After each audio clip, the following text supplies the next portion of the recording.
ପିକୁ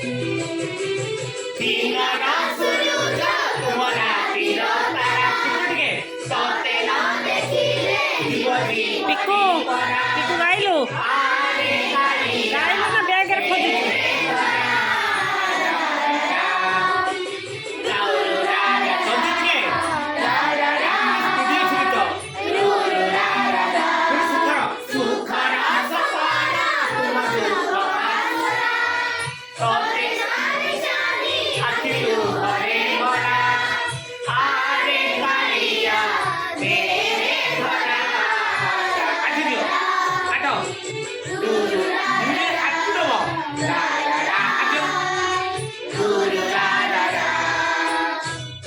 नमस्कार जय जगन्नाथ आज गोटे आमर केरा गोटे गीत पिला गाई सारी कि तेली उंगली प्राय सब पिला आज सेकेंड एडमिशन हूँ माने दिनर सूरज पूरी ठाकुर पाखे जगन्नाथ को भजन गाइया हेले पिला आज आप शुणे पिला केमती गाँव केरा के सांगे बढ़िया सुंदर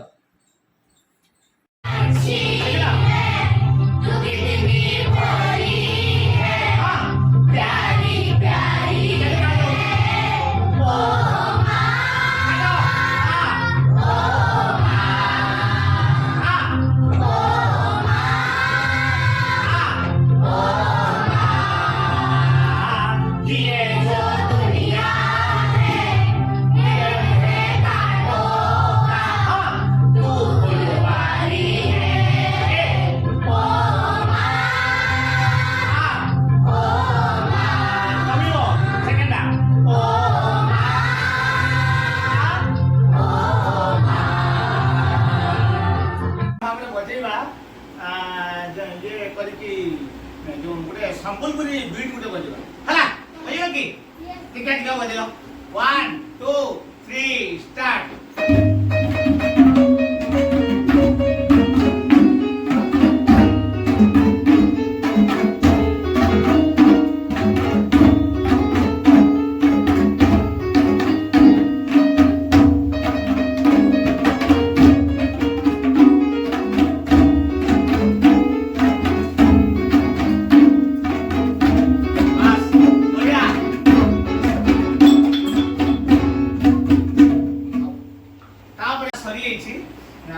आज जान आज गोटे कौन अच्छी गोटे माने संध्या गोटे बड़ कार्यक्रम अच्छी कौन अच्छी आज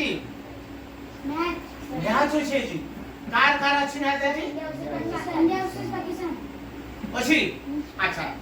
तापे मु गोटे छोट प्रस्तुति करिछि आज के प्रकृति रे जितिबो एटा जानिया पई आ गोटे मु ब्लॉग रे देखिनि जे प्रकृति रे आज खेल करबो यार पे इंडिया पाकिस्तान अछि आमे 6 जण अछि जोटा मेजॉरिटी आसीबो से होछि जिति है देखिए तुम ए गोटे गोटे चिपट उठेब देखिए केतेटा इंडिया आसता पाकिस्तान जोटा मेजोरिटी आसो जमी इलेक्शन जमी है जो मेजोरिटी आसला से सरकार कला सेमता देखिए यहाँ ये पकाऊँ ये जड़े जड़े आसो नब है नकी मत दब गोटे दियो 1 नंबर नहीं जाओ नहीं पड़ा तुम सीट को पड़ा लुचे के रखो गोटे दियो आ गोटे दियो तुम नहीं ना शुभांशु नहीं तुम नहीं ना तुम नहीं चाह गोटे दियो बस बस देखिए तुम कौन अच्छी ये खोल इंडिया थर तुम कौन अच्छी तेजस्व पाकिस्तान ये अच्छी पाकिस्तान ओ लीडर बनी के आज इंडिया तो इंडिया दीटा ला पाकिस्तान दीटा तुम धर ओ ये इंडिया वेरी गुड हमरा इंडिया ठीक है वेरी गुड ताई इंडिया के ताई हाथ देखो सर आपण इंडिया बेसी रखी दै छै इंडिया ना सिंधी मु करिनी सिंधी वाला हो इंडिया चारिटा पाकिस्तान अच्छे दीटा तेणु आज किए जितब इंडिया वेरी गुड समस्ते हाथ टेक ऊपर हाथ टेक इंडिया को इंडिया ହାରି ଚାରିଟା ପିଲାମାନେ ହଁ ହଁ କଣ କହୁଛୁ ଆସିବି ଶୁଣ ଆସିବି ବାଇଟ ନିଅ ବାଇଟ ନିଅ ଆସିବି ଯୋଉ ହାରିଛି ଆସିବି ଟାଇଟଲ ଜିତିଥାନ୍ତା ନିଜେ ଶୁଣ ତମେ ତ ବିଶ୍ୱାସ କରିବନି ମୋର କେତେ ହାତ ତମେ ଜାଣିନି ଶୁଣ ମାନେ ଜିନିଷଟା ମତେ ନିଜେ ସଞ୍ଜୁ ତୁ ଫଟୋ ଉଠଉଛୁ ଆଚ୍ଛା କହିଲା ଆସିବି କି କହ ସେ ହାରିଯାଉ ଆଉ ଆମେ ଜିତିକି ଆଉ ଆମେ ଖେଳିବୁ କା ସାଙ୍ଗରେ ଏ ଯୋଉ ନା କାଲକାଟା ସାଙ୍ଗରେ ଫାଇନାଲ ଖେଳିବୁ ଆମେ ଜିତିଲେ ଆମେ ଆରଆର ଯଦି ଜିତିବ ସେ ହିଁ ହରେଇ ପାରିବ କାହାକୁ ଓକେ ସଞ୍ଜୁ ସାମସଙ୍ଗ ତମକୁ କହିଲା ହଁ ସଞ୍ଜୟ ତାର ନମ୍ବର ଦଉଛି ତମେ ନିଜେ କଥା ହବ ବଡ ବଡ ସେମାନଙ୍କ ସହିତ ତମେ ଯେତେବେଳେ ରାଜବୀର ତୁ କଣ କହ ସାର୍ କଣ ଗୁଲି ଗପ ମାରୁଛନ୍ତି ତୁ ଟିକେ କଣ କହ ଠିକ କହୁଛୁ ନା ଭୁଲ କହୁଛୁ ଠିକ ଦେଖିଲ ରାଜବୀର ସତ କଥା ସାର୍ କହୁଛନ୍ତି ହଁ ଦେଖିଲ ତୁ ଦେଖିଥିଲୁ? ସେ ଦେଖିଛି ମୁଁ ସଞ୍ଜୁ ସାମସଙ୍ଗ ମତେ ଫୋନ କରିଥିଲା ତୁ ଦେଖିଥିଲୁ ରାଜବୀର 1 2 3 ସାଇ ପୁରା ବାଇଟ ନଉଛି ତମର ଆଉ କଣ ପଚାରିବ ପଚାର କୋଟା ଚା ପିଲାମାନେ ଚେନ୍ନାଇ 1 2 3 4 କୋଟା ପିଲାମାନେ ରୁହ ଟିକେ ମୁଁ ଟିକେ କଥା ହେଇଯା କଣ 23 ମାର୍ଚ୍ଚ ସାର୍ ଫାର୍ଷ୍ଟ ମ୍ୟାଚଟା ହୋଇଥିଲା ପ୍ରଥମ ମ୍ୟାଚ ତମେ ଯୋଉ ପଚାରୁଥିଲ ଯୋଉ ଆସିବି ହାରିଥିଲା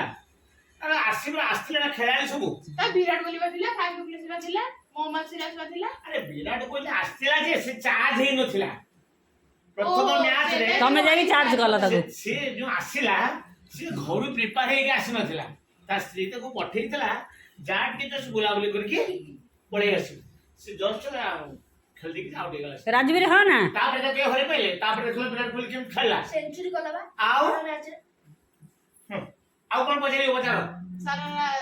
ଟ୍ରଫି ଆପଣ କେବେ ପାଇବେ ଆରସିବି ଟ୍ରଫିଟା ଆରସିବି କେବେ ପାଇବ ଟ୍ରଫି ନା ଆସିବି ଆର୍ଥରକ ଦେଖିବ ହାରିଯିବ କମିଂ ଇୟର ହାରିବ କିଏ ଆରସିବି ଚେନ୍ନାଇ ଆରସିବି ମାଇଟା ବୋଲିलो ଆରସିବି 1 2 3 ତମର ଆସିବି ଉପରେ ରାଗ କାହିଁକି କଥା ରାଗ ଆରସିବି ମାଇଟା ଟ୍ରଫି ଜିତି ସାର୍ ଆଟିଟ୍ୟୁଡ 100% ଟ୍ରଫି 0% ଚାରିଟା ପିଲାମାନେ ନା ତମର ଆସିବି ଉପରେ ରାଗ ମାନେ ତମର କଣ ତା ମାନେ ମଣିଷ ତା ଉପରେ ରାଗ ଟିକେ ଜଣାଉ ଟିକେ ଆସିବି କାହା ତମର ରାଗ ଆସିବି ଉପରେ କାହିଁକି ଜାଣିଛ ତାପରେ ସେ ଭଲ ଖେଳିଛି ଓହୋ ସାର୍ 5ଟା ଟ୍ରଫି ଅଛି ବାପା ର ଟ୍ରଫି ହାଁ ଆପଣ ପାଇଁ କେତେ ଟ୍ରଫି କଣ ମାନେ ଟଚଟା ଧରୁଛି ହଁ ଆପଣ ପାଇଁ କେତେ ଟ୍ରଫି କୋଉଟା ମୁଁ ଏଇ ଆସିବି ଯେଟା ପାଇଛି ଆଜ୍ଞା ଆସିବି ଗୋଟିଏ ପାଇଛି ଓମେନ୍ସ ଓନ୍ଲି ଠିକ ଧରିଛ ଡବ୍ଲ୍ୟୁପିଏଲ୍ କଣ ହେଲା WPL ସାର୍ ଚେନ୍ନାଇର ଟିମ୍ ନାହିଁ ସାର୍ ଚେନ୍ନାଇର ଟିମ୍ ନାହିଁ